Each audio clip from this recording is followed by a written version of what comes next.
All right.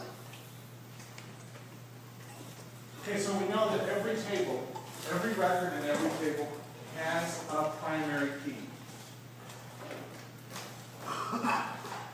So I've got one table here that is people. We said earlier that in our school database we can have sections, classes. So I have another table called section. And in there, I have things, well, I have a primary key, because you always have a primary key. And I have class titles. So I have a CRN. I have a, what's another attribute of this section? CIS. The department it's in, or, yep. How did you know where to come to get to this class? Yeah, so it has a room. Okay, so there's a bunch of other attributes here.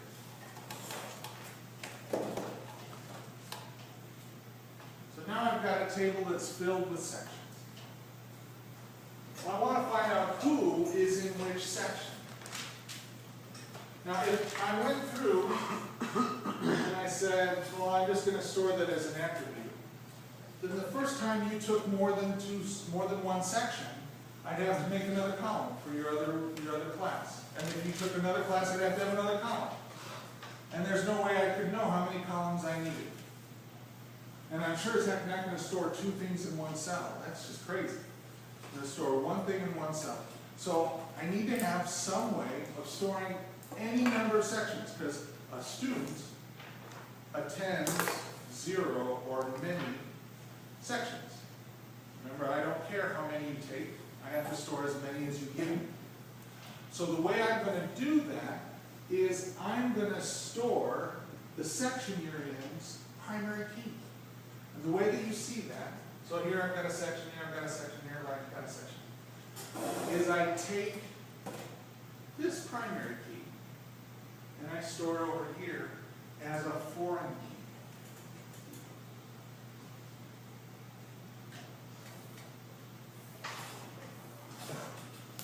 So typically what you'll see, you'll have a business rule that says a student belongs to a section, or a section belongs to, but in this case, a student belongs to a section.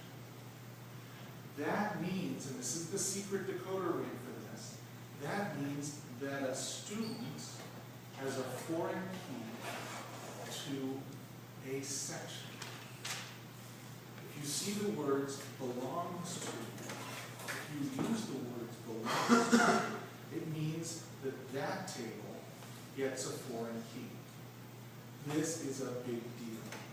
I see half of you aren't writing this down, so good luck with that. Foreign keys go in the table that belongs to something else. That just will save you about 2 years of work. Okay, so here's my one-to-one relationship. Here I've got a person who is in a section. I've got one foreign key. A foreign key is exactly the same thing as the primary key here. Now, in your assignment, typically you don't put PK here. Typically you put ID here. ID. And sometimes you'll see this referred to as people.